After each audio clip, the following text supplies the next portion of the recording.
भी है और गला घोट के मारने का भी है, उसमें तमाम तरह की इंजरी है। तो ये तो आ ही गया है कि मारपीट हुई है उनके साथ, उनको मारा पीटा गया है और जान से मारने का पूरा प्रयास किया गया और मार भी दिया गया।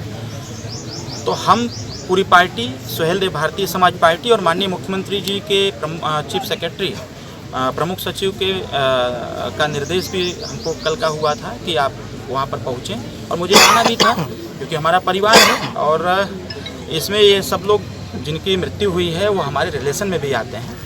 तो इसलिए हम पूरा 99.9% पूरा प्रयास हमारा रहेगा कि इस जो हत्या हुई इसका खुलासा करवाएंगे और कोई भी दोषी बचेगा।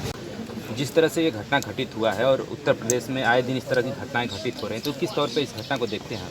देखिए, उत्तर प्रदेश की सरकार ज़ीरो टॉलरेंस की नीति के तहत चल रही है और उत्तर प्रदेश में देखा जाए तो अपराध की संख्या घटी है, लेकिन आए दिन जिस प्रकार से मनबढ़ लोग या किसी चीज़ से प्रभावित होकर के जो लोग ऐसी घटना को अंजाम देते हैं, हमारी सरकार और सरकार के ऑफिसर, सरकार के अधिकारी, शासन और सरकार दोनों पूरी तन्मयता और पूरी ताकत के साथ उस जो भी घटना होती है उसको 24 घंटे के अंदर उसका खुलासा करने का निरंतर प्रयास करते हैं।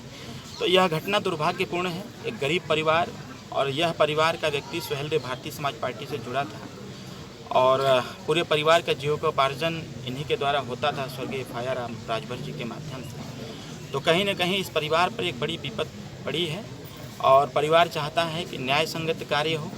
तो आज मैं उसी लिए आया हुआ हूँ। हालांकि जिस दिन से घटना घटित हुई है उसी दिन से हम सुबह, दोपहर, शाम तीनों अपडेट हमारे माननीय जिलाध्यक्ष कार्यकर्ताओं के माध्यम से पहुँच रहा था।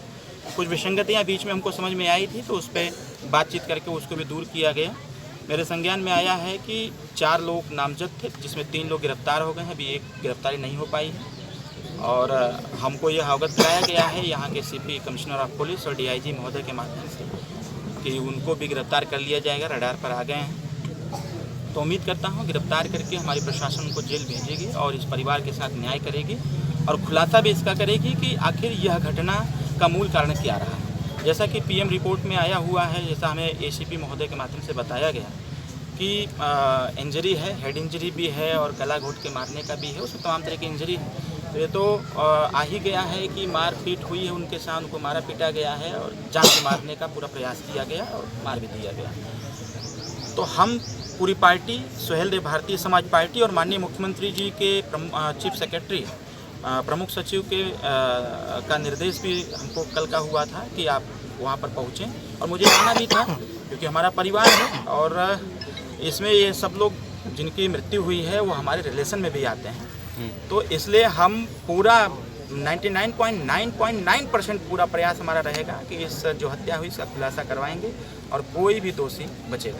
अभी कुछ दिन पहले ही कुछ लोगों के द्वारा धरना दिया गया कि जो यहाँ के ग्राम प्रधान हैं उनको गलत तरीके से गिरफ्तार किया गया, उनको छोड़ने के लिए इस तरह की धरने दिए गए। देखिए, किसी के कहने से या सामूहिक दबाव बनाने से इसका खुलासा नहीं होता है और सब लोग समझदार हैं और इस प्रकार का अगर स्ट्राइक कर रहे हैं, धरना प्रदर्शन कर रहे हैं, तो यह सारा हर चीज़ का खुलासा करने का काम प्रशासन और शासन का है।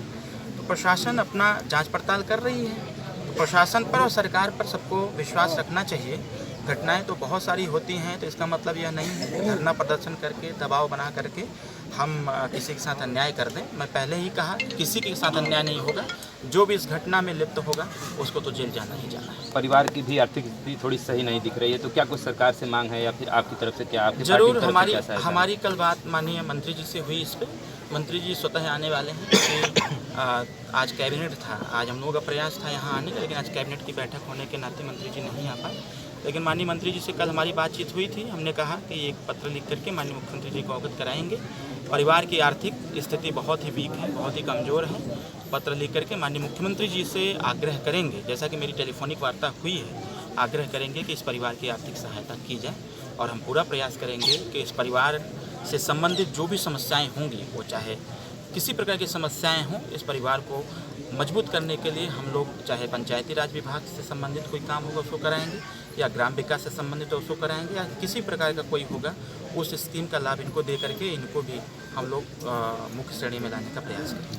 मानिए, जिस तरह से महिलाओं का कहना है कि उसे फांसी हो और जिस प्रकार से अपराध जीरो टॉलरेंस पे सरकार चल रही है और इस तरह से देखा जाए लगातार ये बेनीपुर में दूसरी घटना हो चुकी है।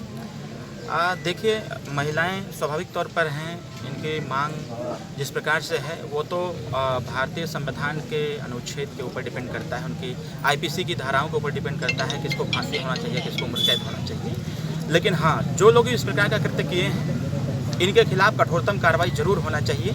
और जिस प्रकार से आईपीसी की धारा में इनके जो एप्लीकेशन पड़े थे उसमें जितने एप्लीकेशन के आधार पर जो भी आईपीसी की धाराएं लगानी थी उसको बाकायदे पुलिस प्रशासन ने लगाया है और उसी आधार पर 3 लोगों को जेल भेजा गया है, चौथा व्यक्ति बाहर है। और जब एप्लीकेशन पड़ा है, एफआईआर दर्ज है, तो चौथा व्यक्ति भी जेल जाएगा।